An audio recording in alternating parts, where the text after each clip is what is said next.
Hi guys, it's Tristan from World English School, and I'm going to be a little bit quiet here. There's people around me. That doesn't happen very often, but it's happening today, so yeah, I'm going to be a little bit quiet. This is where I am with all these scarecrows here, which are wonderful, and I'm not sure what they're there for, if they really scare off birds or not, but I thought it would be a great place for Harold's Fairy Tale by Crockett Johnson. This book is from 1956. Is it? Let's take a look. That's like 2 years after my dad was born. Here we go. 1956. Look at that. Can you see that number there? Yeah. That's just 11 years after World War II. It's amazing, isn't it? And then 1984. That's 2 years after I was born. So I was 2 years old. So the first time it was published was when my dad was 2. And then it was reprinted when I was 2. Isn't that funny? It was printed in Mexico. And this is from my local library here, Funabashi Library. That says Funabashi City, and it says Central Library. So let's take a look. I love this book. I remember this one from when I was a kid. Harold's Fairy Tale. Have you heard this before? One evening, Harold got out of bed, took his purple crayon and the moon along, and went for a walk in an enchanted garden. Nothing grew in it. If he hadn't known it was an enchanted garden, Harold scarcely would have called it a garden at all. He didn't know this was a garden. It doesn't look like one. To find out what the trouble was, Harold decided to ask the king. And how do you think the king is going to get there? Of course, right? Kings live in large castles. Harold had to make sure the castle was big enough to be the king's. He didn't want to waste time talking to any princes or earls or dukes. He wants to go straight to the top. Straight to the king. So he's drawn the castle. This was a king's castle, all right. It had tall towers and a big drawgate to keep out people the king didn't want to see. But when the drawgate was drawn closed, it kept Harold out too. Look, he can't get in because the drawgate is closed. Harold shouted for the king to come down and let him in, but the gate didn't open. He walked along the edge of the enchanted garden beside the smooth wall of the castle until he thought of his purple crayon. He can just draw the king, can't he? Oh no, he's not drawing the king. A person smaller than a very small mouse would be able to get in. Without even bending, he walked into a very small mouse hole. So he drew the big mouse so that he could walk into a mouse hole, and that's how he got in. Harold's a creative kid, isn't he?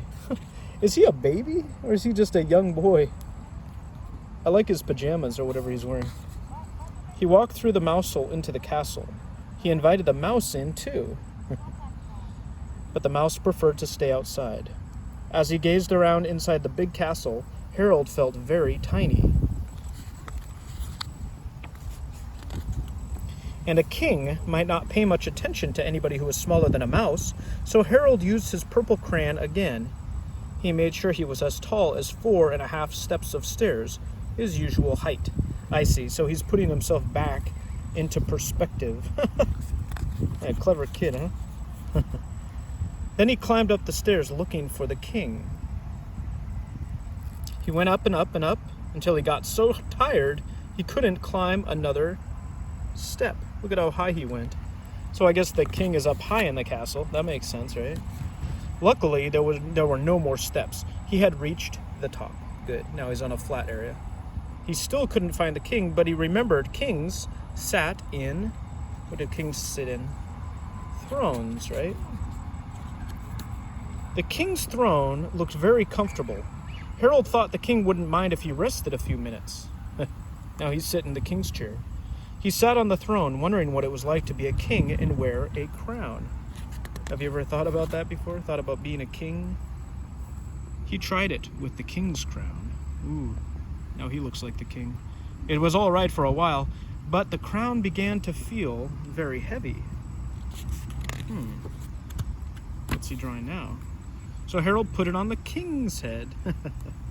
As he thanked the king for the loan of the crown, he noticed the king looked sad, no doubt because of the garden. What was up with the garden again? It was, what was it, too bare? He asked the king if the trouble was due to a witch or giant. The king couldn't say which. He looked sad and helpless. Evidently, the giant or witch, if the king couldn't tell which one it was invisible. But Harold told the king not to worry. Do you remember what was in the garden that was the problem? I can't remember now. He set off to find the invisible witch or giant, brandishing his purple crayon, and accidentally, it made a hole in the wall. Uh-oh. The accident embarrassed Harold, but the hole was the handiest way out of the castle, and he climbed through it. He can draw anything he wants with that purple crayon. When he looked down from the other side of the hole, he realized he had forgotten how high up he was. He needed something tall to climb down on, something as tall as a steeple. What's a steeple? Like the tower of a church or something, right? And look at the moon up there. He drew a moon too, I guess. Here's a clock. Oh, there's a clock in a steeple, isn't there?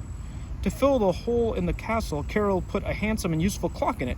He was surprised to see how late it was. What time is that? Like, what, 4 or 3:30 or something like that? He slid down the steeple to find the invisible witch or giant right away. Well, look at this. It wasn't a steeple. It was, oh no, a pointed hat. It was a giant witch. Oh my goodness. He drew himself a giant witch. Oh man, look at how big she is. The purple crayon made it plain. It was an invisible giant witch. Well, no wonder nothing grew in the enchanted garden. That's right, so it was an empty garden. Nothing was growing. How could anything grow? Harold said to himself, with a giant witch trampling around with big feet. It's a giant witch. I've never seen a witch that big before. Now that he saw what the trouble was, all Harold had to do was to drive the witch out of the enchanted garden. Mosquitoes. Mosquitoes, Harold knew, will drive anybody out of a garden. Mosquitoes are annoying, aren't they, sometimes? The mosquitoes drove out the witch. They also were driving Harold out of the garden. Uh-oh. He had to make smoke to get rid of the mosquitoes. Drawn smoke. Looks like clouds, doesn't it? Look at that. And he had once heard somebody say that where there's smoke, there's fire. Uh-oh. To put out the fire, he thought of fire engines, but he decided to make it rain. Rain was easier. Rain is easy to draw, isn't it? Look at how easy it is to draw that. Look at all that rain. The rain soaked everything, Harold too. But he said it's good for the flowers. It's just logical, isn't it? Like one thing follows another. He was right. Soon there were flowers. Pretty. Look like sunflowers. Beautiful flowers popped up all over the enchanted garden, more than Harold was able to count, all in gorgeous bloom. Harold thought how delighted and happy the king would be when he looked out from the castle in the morning. That's true. Kings must like flowers, right? And then, amazingly, the last flower turned out to not be a flower at all, but a lovely fairy. She held out her magic wand, as fairies always do when they're giving somebody wishes that will come true. Isn't that funny? That sunflower, look, the top of the sunflower became the head of the fairy, and then the body of the sunflower with the leaves of the sunflower became the wings, and then he drew the rest of it. And that wand has magic. Harold couldn't think of a thing to wish for, but to be polite, he took one wish and told the fairy he'd use it later. Can you do that? I guess you can. Besides, Harold thought, as he started on his long walk home, a wish might come in handy sometime.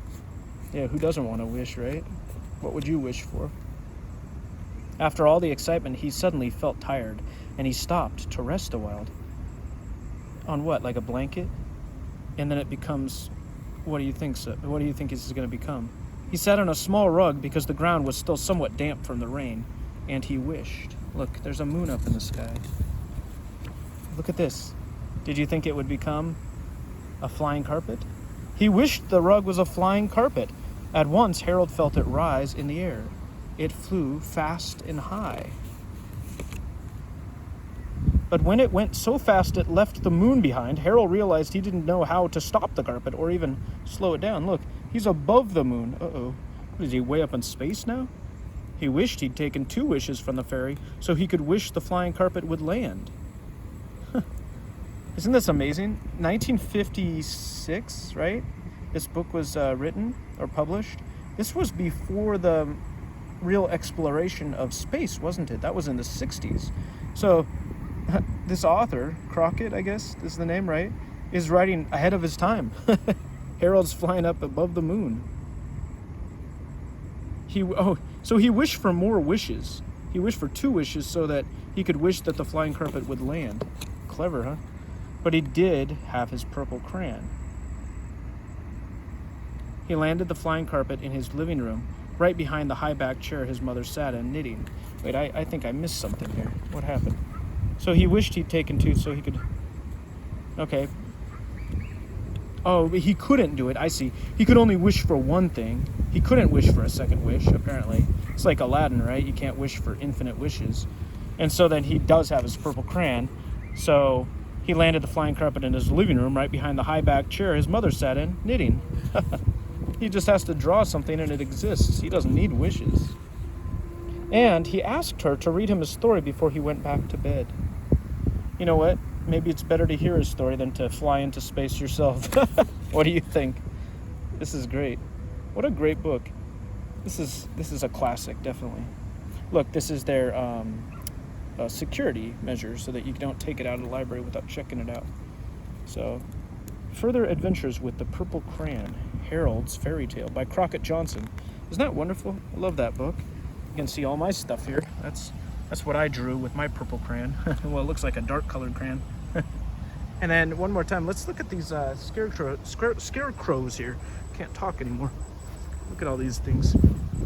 Look at these guys. There's men and women, it looks like, and maybe kids too. It looks like there's children as well. That looks like a child and a man over there. Maybe that's a woman. And then there's some scary ones over here. That looks like the character from Spirited Away, the Miyazaki film, the animated film. Do you ever see that? With Chihiro, Sento Chihiro, and that one there. She goes into the bathhouse with the spirits. Remember that? Yeah. Look at this. Here, we can get close to this one. This one's got an elephant on its apron or its dress. She's got nice blue cheeks. That's so cute. And a sun hat. And then that t-shirt over there says, "Can you rock and roll?" Wearing a nice cap. Yeah. So we're in a biotope. In Japanese, biotopu. Not very different than the English, is it? Was borrowed from the English language, that word. And that's where we are now. And you can see there's a kind of little pond here. And the water's running. You can see the little petals are flowing around there. And there's some kind of office over here. I've never been here before. This is my first time. So it's a lovely park, lovely biotope. Biotope is like a place where wild things can be free, kind of like in the middle of a city often. So that's what this is. And so yeah, I thought, what a nice place to read this book. And now I gotta bike home. Look at that. Harold's Fairy Tale by Crockett Johnson. I love it. Yeah.